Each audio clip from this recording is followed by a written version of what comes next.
Assalamualaikum warahmatullahi wabarakatuh. Perkenalkan, saya Imamah Nurul Izati SPMP, dosen program studi agribisnis Fakultas Pertanian Universitas Muhammadiyah Jember.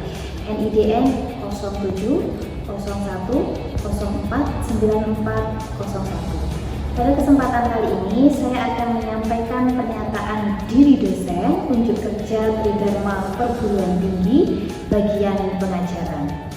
Pada PDD UKT-PT ini, saya akan menyampaikan salah satu mata kuliah yang saya ampu, yaitu pemasaran pertanian. Pemasaran pertanian merupakan mata kuliah wajib program studi agribisnis yang ditempuh oleh mahasiswa pada semester 4 dengan beban SKS sebanyak 2 SKS tanpa praktikum. Kode mata kuliah ini adalah MJU AGB 212. Melalui mata kuliah ini, mahasiswa diharapkan mampu memahami sistem pemasaran produk agribisnis, baik itu di pasar input maupun pasar output. Dengan harapannya, mereka mampu menganalisis dan mengevaluasi efisiensi operasional dari pemasaran produk pertanian dan mengevaluasi kebijakan-kebijakan terkait pemasaran produk pertanian.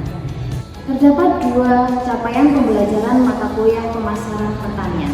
CPM pertama, mahasiswa mampu menjelaskan konsep pasar dan sistem pemasaran pertanian dari perspektif ekonomi dan juga perspektif manajemen, serta menganalisis kebijakan terkait dengan pemasaran produk pertanian.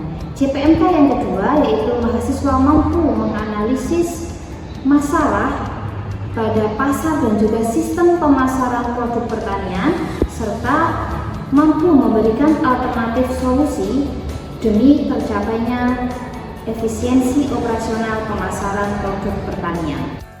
Materi pembelajaran pada mata kuliah pemasaran pertanian terdiri dari konsep pemasaran ruang lingkup pemasaran produk pertanian dengan perspektif manajemen pemasaran dan ekonomi. Kedua, pendekatan studi atau analisa pemasaran produk pertanian yang terdiri dari pendekatan fungsi, pendekatan kelembagaan, pendekatan SCP, dan juga pendekatan sistem.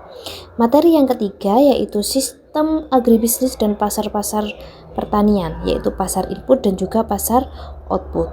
Yang keempat, margin dan biaya pemasaran. Yang kelima, harga-harga pasar dan perilaku harga produk pertanian. Yang keenam, mekanisme pengelolaan risiko pasar dan resiko fisik. Yang ketujuh, analisis struktur pasar dan kelembagaan dalam pemasaran produk pertanian. Yang kedelapan, konsep strategi pemasaran produk life cycle preferensi konsumen. Dan yang kesembilan adalah kajian empiris mengenai topik pemasaran produk pertanian. Pada PDD UKT-PT kali ini saya akan menyampaikan materi tentang strategi pemasaran. Materi tersebut diberikan pada minggu kedua. Sistem pembelajaran yang digunakan adalah luring tatap muka di kelas menggunakan metode pembelajaran ceramah dan diskusi.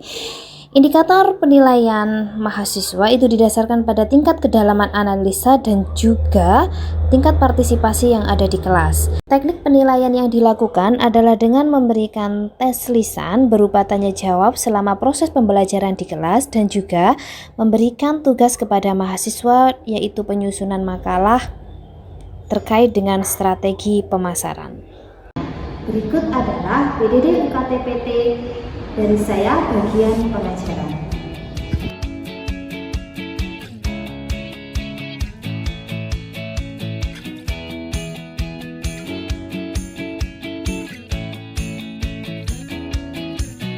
Assalamualaikum warahmatullahi wabarakatuh. Waalaikumsalam warahmatullahi wabarakatuh. Selamat siang. Kali ini kita akan membahas tentang pergaulan pemasaran. Ini merupakan pertemuan kedua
pupuk. Pupuk, ya. Masak itu pupuk apa? Pupuk merek Polska. Merek Polska. Bagaimana dia menentukan strategi pemasarannya? Jadi dia itu langsung menuju ke petani lalu coba memberikan menawarkan produknya. Oh, jadi langsung kepada petani. Jadi dalam pemasaran produknya si pupuk Polska ini tidak melalui distributor dengan harapan agar lebih cepat sampai di tangan petani. Oke, kita bahas ya. Jadi strategi pemasaran yang baik itu harus berorientasi pada pelanggan atau konsumen. Bayangkan saja ketika kalian atau seorang produsen menghasilkan produk, dalam menentukan strategi pemasarannya pasti melihat apa? Yang pertama adalah kebutuhan konsumen. Yang kedua apa? Gimana? Keuntungan. Keuntungan. Kemudian apalagi hal yang perlu diperhatikan seorang produsen dalam menentukan strategi pemasarannya agar mengena pada pelanggan atau konsumen. Yang tadi kebutuhan konsumennya, yang kedua keinginan konsumen, kemudian biaya pemasarannya dan biaya produksi, kemudian keuntungan. Strategi pemasaran yang digerakkan oleh pelanggan atau konsumen itu dimulai dengan memilih pelanggan mana yang akan dia tuju. Jadi tentukan dulu targetnya, pelanggannya siapa. Pupuk Polska siapa pelanggannya? Petani apa? Komoditas apa? Kalau pupuk Polska siapa yang pakai petani apa? Padi. Gitu ya. Strategi ini terdiri dari 4 langkah. Ya, jadi bauran pemasaran atau strategi pemasaran itu terdiri dari 4 langkah. Yang pertama, tentukan dulu segmentasi pasarnya. Yang kedua, sasaran atau target pasarnya. Yang ketiga adalah diferensiasi produk yang dia hasilkan. Dan yang keempat adalah positioning. Sampai di sini ada yang bertanya? Sudah jelas? Kita bahas poin yang pertama yaitu segmentasi pasar. Segmentasi pasar adalah tindakan membagi pasar yang menjadi tujuan produsen menjadi kelompok pembeli yang berbeda-beda didasarkan pada apa kebutuhannya, kemudian bagaimana karakteristik konsumennya, dan yang terakhir adalah perilaku mereka. Ya, kita sebagai konsumen, misalkan dalam kehidupan sehari-hari saja, dalam memilih suatu produk antara Fariha dengan Veta itu bisa saja memiliki perilaku yang berbeda. Contoh, Fariha lebih suka membeli lipstik dengan warna merah gundreng, tapi Veta lebih suka lipstik dengan warna neon. Berarti kedua orang ini sudah memiliki perilaku yang berbeda. Apalagi seluruh masyarakat yang ada di dunia, pasti mereka seleranya juga berbeda. Contoh, pada komoditas ekspor kopi, ya, kopi ada kopi robusta, ada kopi arabica. Target atau segmen pasarnya itu juga sudah berbeda. Iya, sampai di sini paham? Saya lanjutkan ya. Dalam menentukan segmentasi pasar, biasanya seorang produsen atau pemasar itu membagi segmen pasar berdasarkan beberapa kategori. Yang pertama adalah segmen secara geografis, kemudian secara demografis, yang ketiga adalah psikografis, dan yang terakhir adalah perilaku. Ya, contoh begini, kalau perilaku, masyarakat pedesaan dengan masyarakat perkotaan itu memiliki perilaku yang berbeda. Perilaku yang berbeda ini disebabkan oleh bisa saja karena pendapatan atau UMK-nya yang berbeda. Otomatis dalam memutuskan pembelian suatu barang pasti akan berbeda. Kita bahas satu-satu segmentasi geografis. Jadi kalau kita ngomong segmentasi geografis itu berarti kita lihat yang pertama negara mana. Indonesia dengan negara di kawasan Asia Tenggara dengan negara di Eropa pasti berbeda. Pangannya berbeda, ya benar. Indonesia apa pangan pokoknya? Eropa tidak. Begitu juga pemasaran produk pertanian yang ada di negara tersebut pasti juga berbeda. Ya. Kalau di sana yang ditanam oleh petani seperti itu.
melalui penyimpanan atau perlakuan khusus agar ketika nanti sampai di tangan konsumen itu masih dalam kondisi yang segar. Ya, kan juga begitu. Kalau misalnya daerah pesisir mau kirim jauh ke gunung, ya bagaimana perlakuannya agar ikan itu sampai di daerah pegunungan itu masih dalam kondisi yang fresh. Ya. Yang ketiga adalah negara bagiannya. Yang keempat itu daerah. Yang kelima kota. Dan yang keenam adalah lingkungan. Saya nanya, kalian dalam satu kelas ini kan artinya lingkungan kelas ya, mahasiswa di semester 5. Kira-kira lingkungan atau teman kalian di sekitar kalian ini mempengaruhi kalian nggak dalam melakukan keputusan, melakukan pembelian suatu produk? Ya, contohnya bagaimana? Contohnya bagaimana? Parfum. Kata Laras parfum. Siapa yang sering mempengaruhi Laras? Ayu. Oh, Ayu dulu. Bilang Ayu. Ya. Oke. Selain itu, Agustin, ada nggak temannya yang mempengaruhi Agustin untuk membeli sesuatu? Oh, jadi lingkungan yang ada di sekitar kalian itu akan mempengaruhi kalian dalam melakukan keputusan pembelian. Next saya lanjutkan ya. Kemudian ada segmentasi demografis. Dalam segmentasi demografis, suatu pasar dari komoditas itu dibagi menjadi beberapa kelompok. Kalau nanti segmen geografis itu berdasarkan lingkungan negara dan sebagainya. Kalau demografis ini berdasarkan usia, kemudian jenis kelamin, kemudian ukuran keluarga, terus tingkat pendapatan, kemudian pendidikan, agama, ras, generasi dan juga kebangsaan. Jadi kalau kalian amati dalam membeli suatu produk, kelompok usia tua dengan kelompok usia muda itu dalam melakukan keputusan pembelian kan berbeda ya. Kalau sudah tua mungkin kalau beli kerudung itu sukanya yang mau sunat, jadi pengen langsung masuk. Tapi kalau kita masih muda ini sukanya beli yang empat, beli yang pas sunat. Ya, itu artinya apa? Demografis suatu wilayah itu menentukan keputusan pembelian, menentukan bagaimana perilaku pasar yang ada di sana. Mereka sukanya produknya seperti apa, kebutuhannya seperti apa, keinginannya yang berbeda-beda. Begitu juga jenis kelamin. Ya.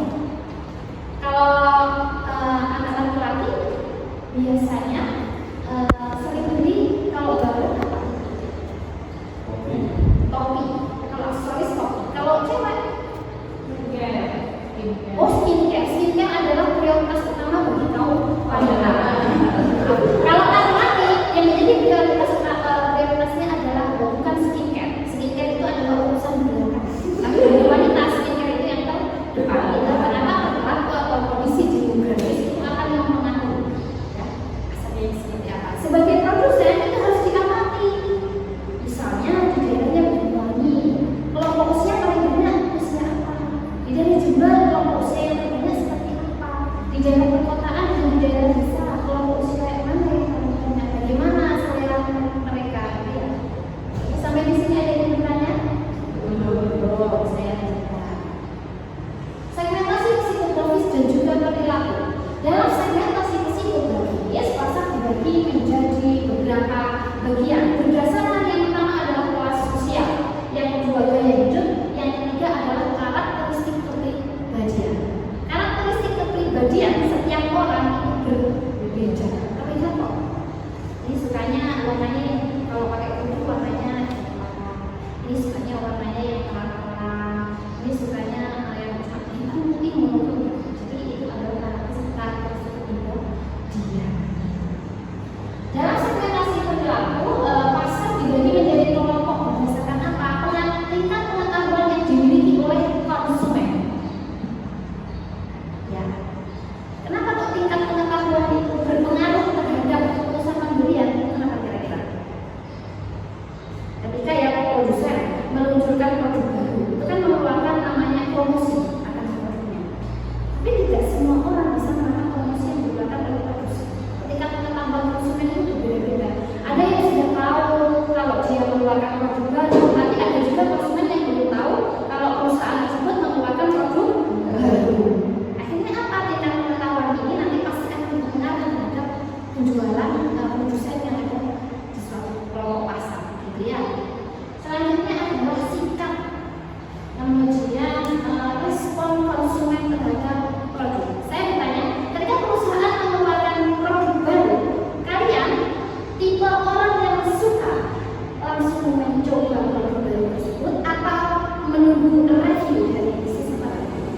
menunggu review. Kalau ketika perusahaan mengeluarkan produk baru dan kalian langsung mencoba tanpa melihat review, itu nanti pesannya jadi ini tren, saya beli, trennya ini saya juga beli gitu ya.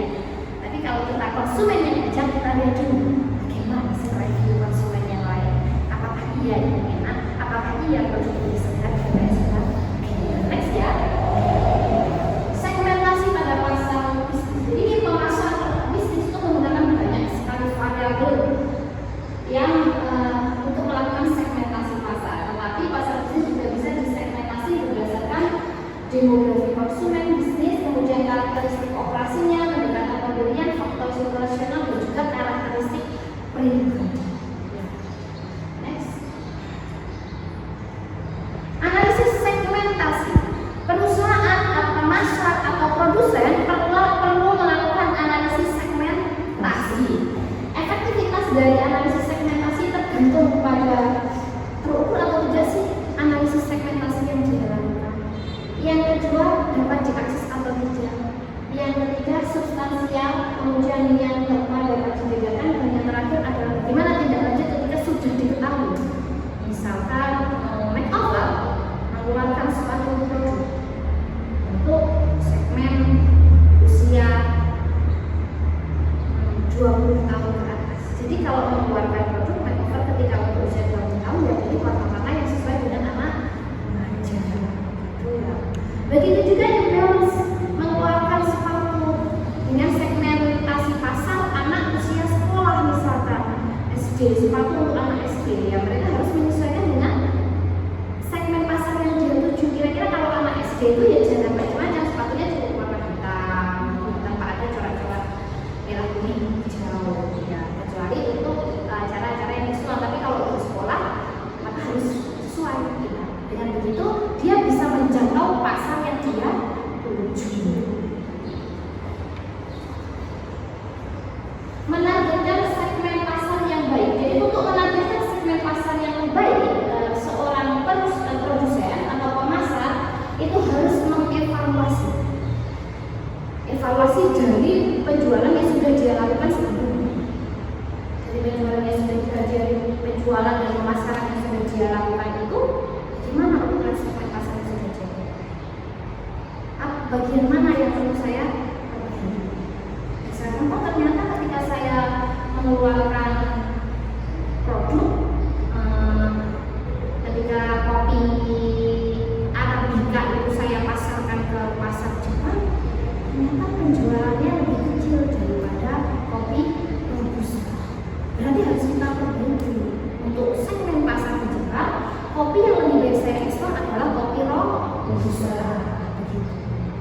Kemudian di Uni Eropa misalkan, setelah dikaji dan dievaluasi, ternyata segmen pasar ketika kita memilih mengekspor Robusta itu penjualannya tidak baik, tidak bagus, turun. Dan dari sini kita bisa mengambil kesimpulan dan melakukan bahwa lebih baik itu pun di Eropa kita ekspor untuk dalam komunitas kopi Arabica. Gitu ya. Jadi dilihat bagaimana sih karakter segmen pasar yang menjadi target atau tujuan kita. Karena tadi karakteristik konsumen, karakteristik pelanggan itu berbeda. Ya. Sasaran dari segmentasi pemasaran. Jadi segmentasi pemasaran itu penjual itu atau produsen itu harus bisa mengabaikan perbedaan segmen dan menetapkan sasaran secara luas. Jadi produsennya itu harus memilih segmen pasar yang lebih luas agar apa, volume penjualan mereka bisa meningkat. Yang kedua, pemasaran tanpa diferensiasi melibatkan produknya itu massal, distribusinya massal, dan proporsinya juga secara massal. Atau penjual dapat menerapkan pemasaran terdiferensiasi. Jadi pemasaran terdiferensiasi ini, produsen atau pemasar itu harus mampu mengembangkan suatu produk yang mampu dipasarkan secara luas. Jadi dari segala jenis segmen itu mampu dia ambil. Contohnya apa?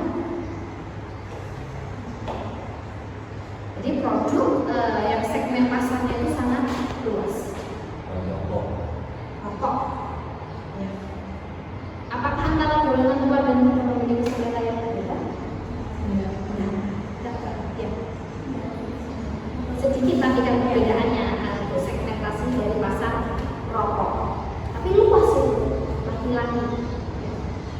Jadi hanya dibedakan berdasarkan jenis kelamin. Setelah ditentukan segmen pasarnya, produsen atau perusahaan harus menentukan sasaran pasarnya. Jadi setelah kelompok pembeli diidentifikasi, maka harus ditetapkan sasaran pasarnya. Siapa yang menjadi sasaran pasarnya?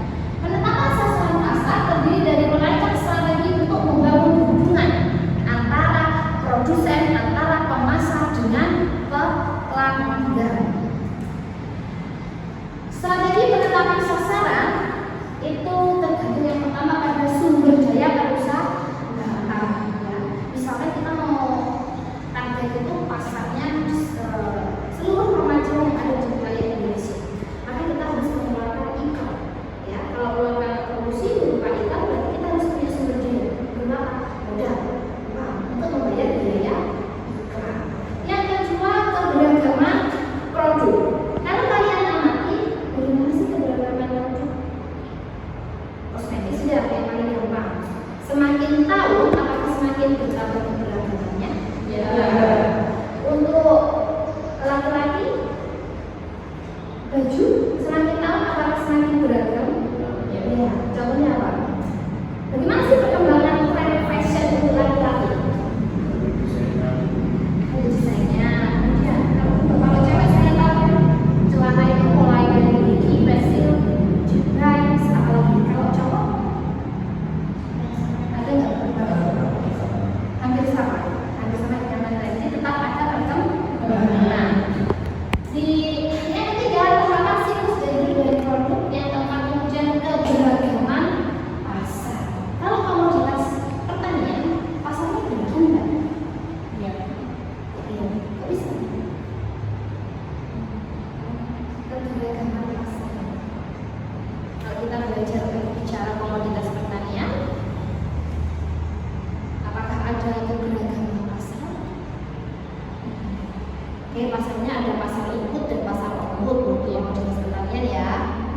Kalau pasar input berarti isinya apa saja? Pupuk, pestisida, alat dan hasil pertanian. Kalau pasar output, hasil pertanian, entah itu komoditas perkebunan, entah perikanan, peternakan, dan juga pertanian itu sendiri. Ciri khas dari produk pertanian, mereka homogen apa heterogen, terdiferensiasi atau tidak?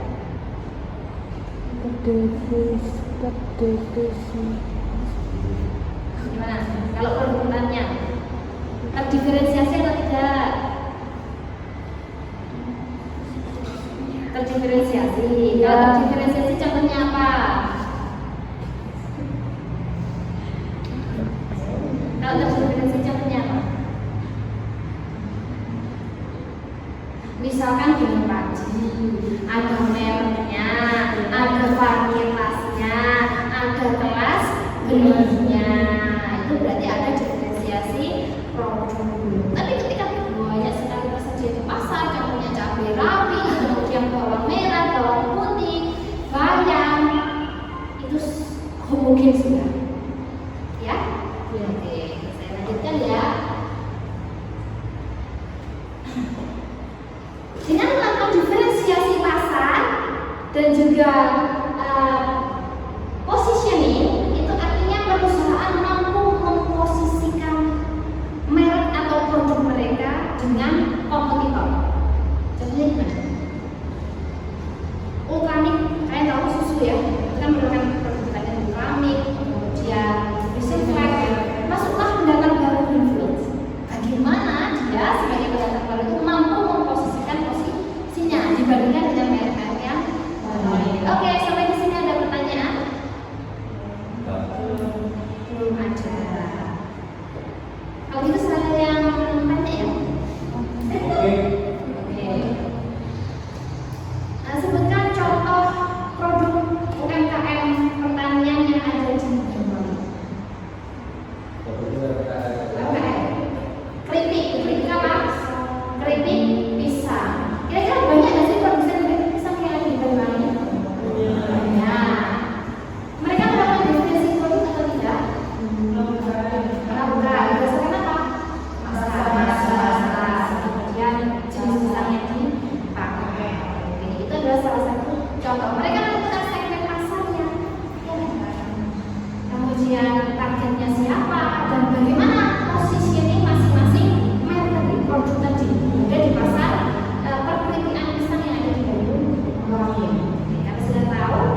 Jadi silahkan datang ke UMKM, kemudian kalian lakukan wawancara terkait dengan pemasaran STP yang dilakukan oleh UMKM tersebut. Oke. Sampai di sini jelas? Tidak ada pertanyaan ya?